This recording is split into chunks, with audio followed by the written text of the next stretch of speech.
Hello everyone, मैं हूं अर्जुन प्रताप सिंह राणा और मैं आप सभी का स्वागत करता हूं इस शानदार वीडियो के लिए। कक्षा 10वीं हिंदी लोक भारती, पाठ का नाम है गज़ल। जी हाँ, गज़ल, और हमारे गज़लकार हैं माणिक वर्मा जी। बच्चों, आप सभी जानते हैं कि आपको स्वाध्याय बहुत ज़रूरी है करना। हम इस गज़ल को पढ़ चुके हैं, गज़ल का सरल अर्थ समझ चुके हैं। मुझे उम्मीद है कि अब इसके प्रश्नोत्तरों को भी आप आसानी से हल कर पाओगे। तो यहाँ पे स्वाध्याय हम करेंगे जो पाठ्य पुस्तक में दिया गया है। इसके अलावा अतिरिक्त कुछ प्रश्न भी मैं अपनी तरफ से देता हूँ ताकि आप उसे हल कर सकें। इन्हें अपने नोटबुक में उतारिए और अभ्यास करते रहिए। यहाँ पे गज़ल दिया है माणिक वर्मा का, हमने देख लिया है। आपसे किसने कहा स्वर्णिम शिखर बनकर दिखो। वाह! आपसे किसने कहा स्वर्णिम शिखर बनकर दिखो। शौक दिखने का है तो फिर नींव के अंदर दिखो। क्या बात है। कोई ऐसी शक्ल जो मुझको दिखे इस भीड़ में, मैं जिसे देखूं उसी में तुम मुझे अक्सर दिखो। बहुत ही बढ़िया। इतने शानदार ढंग से माणिक वर्मा जी ही लिख सकते थे बच्चों। मैं यहाँ पे पूरा गज़ल पढ़ने नहीं जा रहा हूँ, ऐसा इसलिए क्योंकि इसका सरल हम कर चुके हैं। यहाँ पे हम ध्यान देंगे प्रश्नोत्तरी पर। तो आप जो है चाहे तो पॉज करके यहाँ पे इस कविता को, इस गज़ल को पढ़ सकते हैं और फिर हम आगे बढ़ेंगे, प्रश्नोत्तर हल करेंगे और देखेंगे किस तरीके के प्रश्न यहाँ पे पूछे जा रहे हैं। ठीक है, अब आगे बढ़ते हैं बच्चों। देखिए, सूचना के अनुसार कृतियाँ कीजिए। हम सब जानते हैं कि हमको सूचना के अनुसार ही कृतियाँ करनी है। यहाँ पे गज़ल की पंक्तियों का तात्पर्य है नींव के अंदर दिखो। अब तात्पर्य मतलब कवि या गज़लकार कहना क्या चाहते हैं। तात्पर्य क्या होता है? अर्थ, सरल अर्थ, है ना। तो नींव के अंदर दिखो, नींव यानी फाउंडेशन।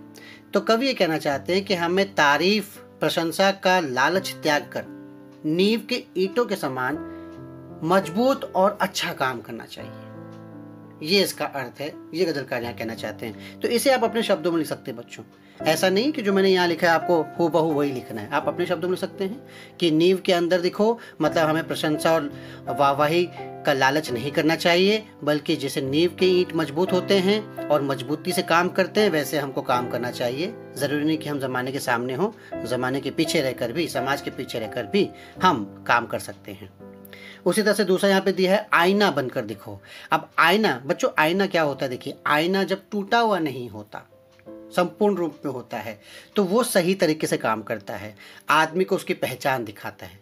लेकिन अगर वो आईना टूट जाए, बिखर जाए, परिस्थितियों के सामने टूट कर बिखर जाए, तो वो किसी काम का नहीं रह जाता।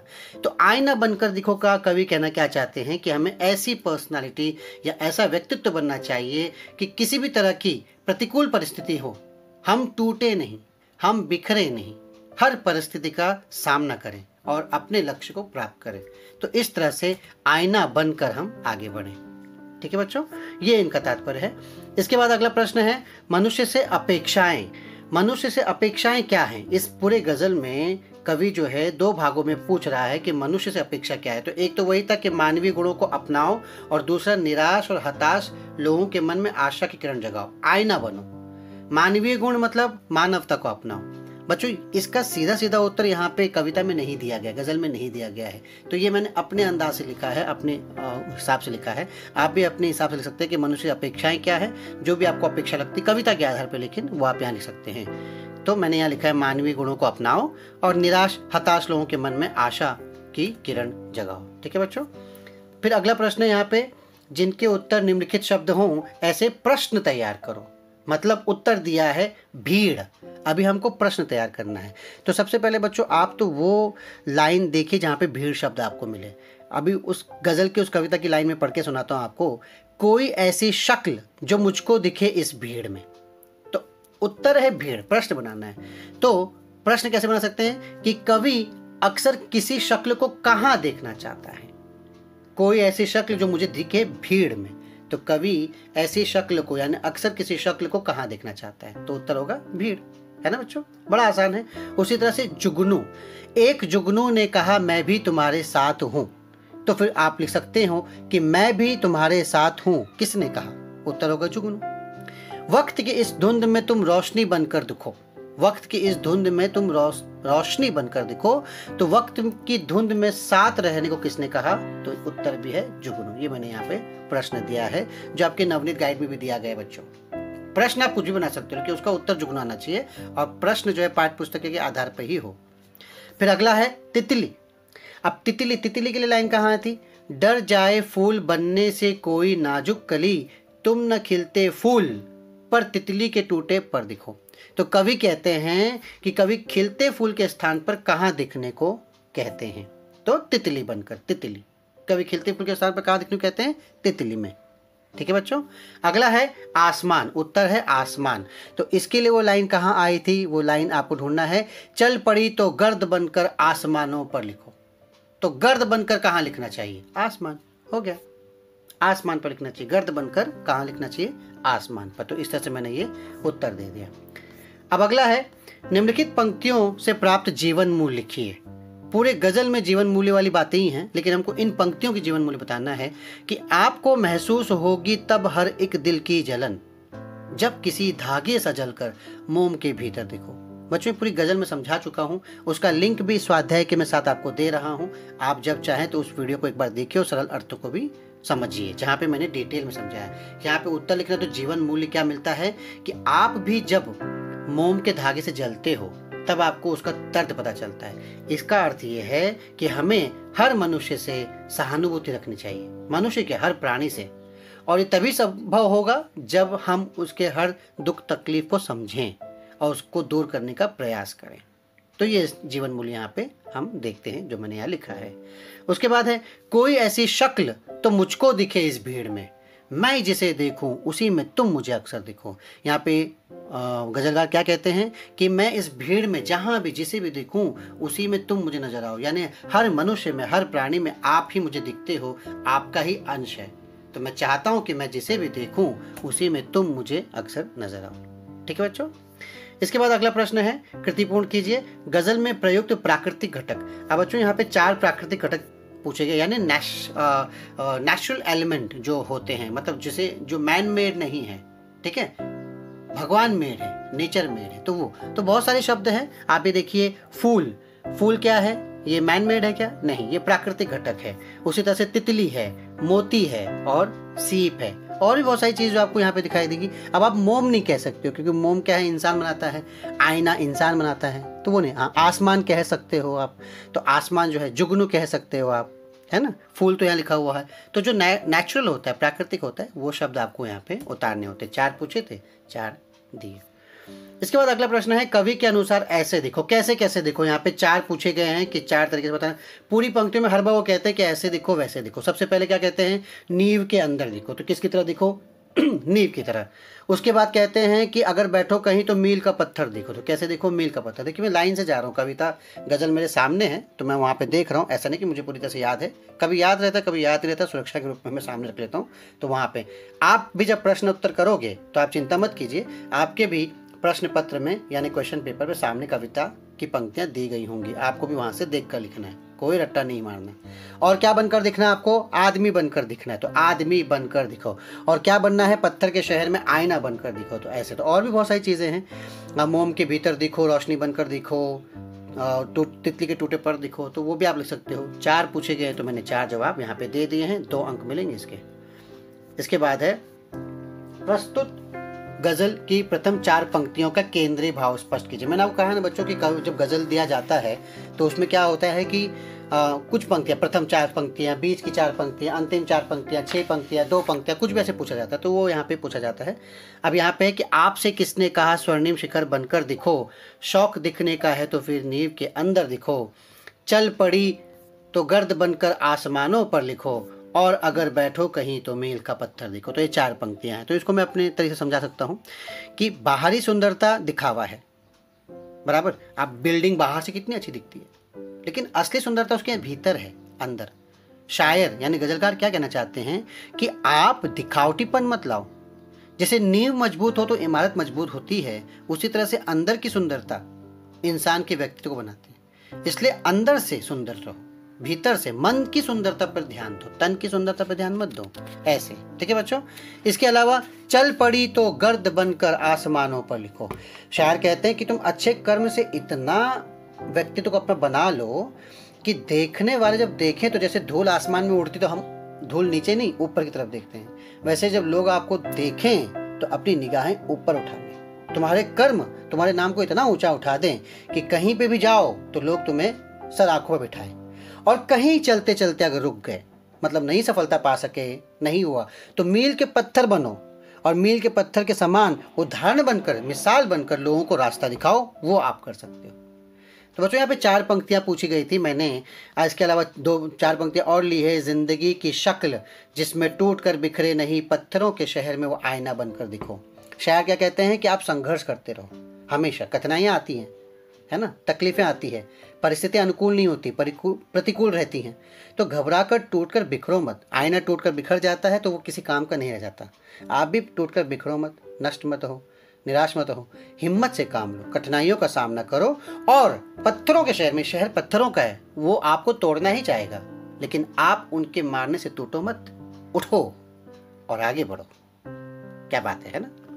इसके बाद है, आपको महसूस होगी तब हर एक दिल की जलन, जब किसी धागे से जलकर मोम के भीतर दिखो। तो ये तो बच्चों पहले भी बता चुका हूं मैं कि दूसरों के दुख को आप तभी समझ सकते हो जब आप पर खुद बीती हो।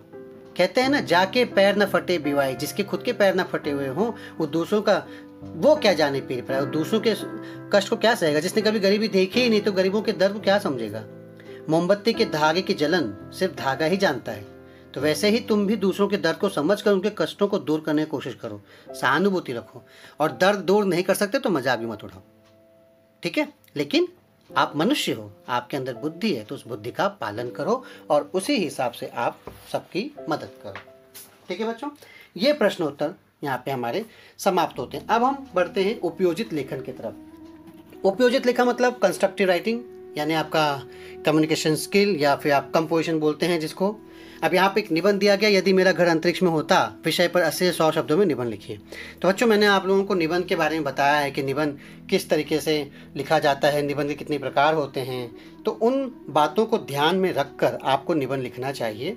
तो वो बातें आपने सुन ली हैं, समझ ली हैं। अब यहाँ पर जो टॉपिक दिया है मैं उसे थोड़ा सा एलेबोरेट करूँगा, बताऊंगा कैसे लिखना चाहिए। आप सब जानते हैं किस तरीके से उसमें बातें आनी चाहिए, प्रारंभ होना चाहिए, मध्य होना चाहिए और अंत आकर्षक होना चाहिए, छोटे छोटे वाक्य लिखे जाने चाहिए। तो सब बता चुका हूं मैं। अब देखते हैं कि क्या उसको मैं अप्लाई करके यहाँ पे लिख रहा हूँ। तो ये देखिए, यदि मेरा घर अंतरिक्ष में होता, ये जो निबंध है ये काल्पनिक है, कल्पना प्रधान है। मतलब अंतरिक्ष में आप घर बनाने की बात कर रहे हो, पहले जमीन पे तो बना लो, कितना मुश्किल होता है, पर फिर भी कल्पना है, कुछ भी कर सकते हैं। और 80 से 100 शब्दों में लिखना है। तो देखो कैसे इंट्रोडक्शन दिया है, यदि मेरा घर अंतरिक्ष में होता। इंट्रोडक्शन दिया यहाँ पे कि आदिकाल से मानव की ज़रूरतें बढ़ती आई हैं, परंतु उनकी 3 मूलभूत आवश्यकताएं हैं, रोटी, कपड़ा और मकान। ये देखो आप बच्चों, आप सीधे ये नहीं कि हाँ मेरा घर अंतरिक्ष में होता है, ऐसे नहीं पहुंचना है आपको प्रस्तावना देनी है। प्रस्तावना में आप बता रहे हैं कि रोटी, कपड़ा, मकान की बात हम करते हैं और उसमें भी सबसे विशेषकर घर को बहुत महत्व दिया जाता है, क्योंकि 4 दीवारी रहना ज़रूरी है, तभी आप कपड़ा और रोटी के साथ जिंदा रह पाओगे, क्योंकि आपके पास घर होना जरूरी है। छोटे से छोटे जीव जंतु से लेकर बड़ा प्राणी, मानव, हर किसी को घर की जरूरत पड़ती है ना। ये इंट्रोडक्शन का हिस्सा है। उसके बाद किसी का घर स्वयं से अर्जित किया होता है तो किसी का किराए का होता है। मतलब क्या होता है कि बहुत महंगा पड़ता है तो किराए पर ले लेते हैं। और घर से हमें क्या होता है, हमें वर्षा, धूप, ठंड, जंगली प्राणी से बचाता है, हमें रक्षा करता है, हमारी सुख सुविधाओं का ध्यान रखता है, साधनों को, हमारी चीज़ों को संभाल कर रखता है और अपने घर को बनाने और सजाने के लिए हर इंसान कड़ी मेहनत करता है। बच्चों ये इंट्रोडक्शन हुआ, काफ़ी बड़ा हो गया ना। ज़रूरी नहीं कि इंट्रोडक्शन बड़ा हो, लेकिन मैं घर के कॉन्सेप्ट को समझाना चाहता हूँ, इसीलिए घर अंतरिक्ष में बने उसके पहले मैं बता देना चाहता हूँ कि ये घर जो है, ये मेरा घर कैसा होना चाहिए, या मैं अपने घर को कैसे देखता हूँ, या घर का महत्व क्या होता है। जब इस प्रस्तावना के मैं लेकर बढ़ूंगा तभी आगे जाकर मैं अपनी बात को सही तरीके से रख पाऊंगा। अब मैं आता हूं उस मुद्दे पे जो आपका मध्य भाग है, जिस पे हम मुद्दों पे ध्यान देते हैं कि पिछले कई वर्षों में अंतरिक्ष विज्ञान में जो प्रगति हुई वो सराहनीय है। अब मेरे मन में अंतरिक्ष की बात है कि मुझे बताना है कि अंतरिक्ष में मेरा घर होता, तो किसी न किसी तरीके से मैं अंतरिक्ष वाली बात ले आया हूँ। अब मैंने पढ़ा है, जाना है, कई वर्षों से हम देख रहे हैं कि अंतरिक्ष विज्ञान में प्रगति हुई है, सराहनीय, बहुत अच्छी बात है। पहले अंतरिक्ष यात्रा कल्पना से अधिक कुछ नहीं थी। मतलब स्पेस में जाना सिर्फ इमेजिनेशन था, उसको हम कभी अप्लाई नहीं कर पाए थे। लेकिन आज अंतरिक्ष यात्रा के सपने सच हो गए, मनुष्य ने करके दिखाया है। रूस ने अंतरिक्ष यान के द्वारा अपने अंतरिक्ष यात्री यूरी गागारिन को पहली बार अंतरिक्ष में भेजा था। अब देखिए बच्चों, ये जनरल नॉलेज है। इस अंतरिक्ष के बाद में आप जनरल नॉलेज में जब डाल देते हैं ना, तो पढ़ने वाला समझता है कि आप कितनी चीज़ों को बेहतर तरीके से समझ पाते हैं। और फिर लिखा है कि अमेरिकी अंतरिक्ष यात्री नील आर्मस्ट्रांग और एडविन एल्ड्रिन सबसे पहले चंद्रमा पर पहुंचने वाले अंतरिक्ष यात्री हो गए। है ना। ये सबसे पहले पहुंचने वाले चंद्रमा पे, आप जानते हैं 1969 पे गए थे ये, ऐसे जून के ही महीने में थे। हमें भी, अब मैं आ रहा हूँ अपने मुद्दे पे, कंटिन्यू कर रहा हूँ कि हमें भी, और मैंने पैराग्राफ चेंज कर दिया, तो आप भी चाहे तो पैराग्राफ चेंज कर सकते हैं। इंट्रोडक्शन का पैराग्राफ हुआ, हम कहते हैं एक इंट्रोडक्शन होना चाहिए, एक कंक्लूजन निष्कर्ष होना चाहिए, बीच में जो है मध्य भाग, तो उसको आप पैराग्राफ में बांट सकते हैं। अब मैं आ रहा हूँ घर पे कि हमें भी अंतरिक्ष पर जाने का मौका मिले, लेकिन कब, ये कहा नहीं जा सकता। काश मेरा घर भी अंतरिक्ष में होता तो कितना अच्छा होता। अब मैं आ रहा हूँ उस कल्पना प्रधान पे, इमेजिनेशन पे, साथ में एक्सप्लेन कर रहा हूँ। संपूर्ण ब्रह्मांड में अनगिनत तारों की खूबसूरती को एकदम से नजदीक से देखूंगा। जब अंतरिक्ष में घर होगा तो मेरे नजदीक होंगे और भी तारे, तो आराम से देखूंगा। यदि मेरा घर अंतरिक्ष में होता तो मैं हर दिन चांद और पृथ्वी की सैर करता और देखता कि पूरी पृथ्वी अंतरिक्ष कितनी सुंदर और जगमगाती हुई नजर आती है। राकेश शर्मा से भी कहा था ना, जब पूछा था इंदिरा गांधी जी ने कि आपको अंतरिक्ष से, जब आपने हिंदुस्तान को देखा होगा, धरती को देखा, धरती में हिंदुस्तान को कैसा लगा होगा आपको, तो राकेश शर्मा भी एकदम ज़बरदस्त देश प्रेमी कह दिया कि जब मैंने अंतरिक्ष से अपने हिंदुस्तान को देखा तो सारे जहां से अच्छा हिंदुस्तान हमारा नजर आया। क्या बात है। अंतरिक्ष में रहने से मैं चांद का सौंदर्य, कभी ग्रहों और उपग्रहों के रोज बदलते स्वरूप का निरीक्षण और अध्ययन कर पाता, यानी वहां और नजदीक हो तो और ज्यादा अच्छे से मैं उनके बारे में जानकारी प्राप्त कर पाता। अंतरिक्ष में लुप्त रहस्यों को उजागर करता, जो भी रहस्य है जो गायब हो चुके हैं, जिनके बारे में हम नहीं जानते, उनको सामने लाता। और पृथ्वीवासियों के लिए असाधारण तथा गहन अध्ययन का विषय है ये। मतलब हर कोई जानना चाहता है कि स्पेस में क्या है, कैसे है, क्यों है, किस तरह से हम स्पेस में रह सकते हैं। तो मैं ये कोशिश करता है सब जानने की। कब? जब वहां मेरा घर होता है। लेकिन अंतरिक्ष पृथ्वी से बहुत दूर जो शून्य होता है उसे कहते हैं स्पेस ना, स्पेस, खाली स्पेस बोलते हैं ना। अर्थात अंतरिक्ष हमारे पृथ्वी के वायुमंडल यानी कि आकाश गंगा से परे अथाह फैला हुआ है, उसका कोई अंत नहीं है, जहां पर मानव जीवन असंभव है, क्योंकि अंतरिक्ष में जल, वायु, उपजाऊ जमीन का अभाव है। न तो मनुष्य जल के बिना रह सकता है, न वायु के बिना रह सकता है, न जमीन के बिना, जो कि मानव जीवन निर्वाह में सहायक होती है। इसके बिना तो हम जी ही नहीं सकते। अब देखो बच्चों, कल्पना पर तो मैं बोल रहा हूँ कि अंतरिक्ष में रहना चाहता हूँ, लेकिन साथ में मैं रियलिटी बता रहा हूँ कि भाई दिस इज वेरी डिफिकल्ट। किस तरह से मैं मुद्दे को न सिर्फ अपनी कल्पनाओं को प्रकट कर रहा हूँ, बल्कि सच्चाई भी सामने ला रहा हूँ कि ये जरूरी नहीं है कि ऐसा हो। धरती के गुरुत्वाकर्षण के कारण हम और हमारी वस्तुएं धरती पर टिकी हुई होती हैं, लेकिन अंतरिक्ष में गुरुत्वाकर्षण की कमी होती है, यानी ग्रेविटी। वहां पे गुरुत्वाकर्षण, ग्रेविटी नहीं है, जिस वजह से हम एक जगह पर स्थिर रह ही नहीं सकते, कुछ काम भी नहीं कर सकते। तो बताओ घर बना के कैसे रहोगे? और सबसे बड़ी बात, अंतरिक्ष में ऑक्सीजन का अभाव, वहां तो ऑक्सीजन है ही नहीं। आपको हमें कृत्रिम ढंग से ऑक्सीजन लेनी पड़ेगी, यानी आर्टिफिशियल ऑक्सीजन लेके जाना पड़ेगा। लेके जाओगे एक दिन, 2 दिन के लिए, महीने भर के लिए, 6 महीने के लिए, साल भर के लिए, पूरी जिंदगी के लिए कैसे ले जाओगे? अंतरिक्ष में ऑक्सीजन टैंक और मास्क के बिना सांस लेना कठिन, असंभव है। और तो और अंतरिक्ष में जल का भी अभाव है, जल भी नहीं है। तो मानव जीवन का वो तो मेन स्रोत है, उसके बिना तो जीवन नहीं। जल हमारे जीवन के लिए बहुत विशेष है, इससे भोजन बनता है, फसल, सब्जी, पेड़ पौधे उगाए जाते हैं, बिजली बनती है। यदि जल, वायु और हवा ना मिले तो मानव जाति का अंत हो जाएगा। तो बच्चों, जब मानव जाति का अंत हो जाएगा तो मैं धरती पे कैसे, धरती वाला मनुष्य आसमान में कैसे रह पाऊंगा, अंतरिक्ष में कैसे रह पाऊंगा? अब मैं कंक्लूड कर रहा हूँ कि अतः धरती ही हमारे मनुष्य जीवन के लिए सही है। अगर अंतरिक्ष में घर पृथ्वी की सारी सुख सुविधाओं से लैस होता तो शायद मेरा सपना सच हो जाता कि मेरा घर अंतरिक्ष में होता। पर हकीकत में मैं एक पृथ्वी का निवासी हूँ और मुझे मेरा ही घर प्रिय है। और इस तरह से मैंने अपना ये जो निबंध है समाप्त किया बच्चों। तो आप देख रहे हैं, ऐसे आपको निबंध करना होता है। सरल शब्दों में आप निबंध समझाइए, बताइए, मूल मुद्दों को रखिए, साथ में ये भी दिखाए कि आपको जनरल नॉलेज भी आता है। ठीक है बच्चों, तो फिर मुलाकात करेंगे अगली कक्षा में नए वीडियो के साथ, नई पाठ के साथ। ध्यान रखिए, सुरक्षित रहिए।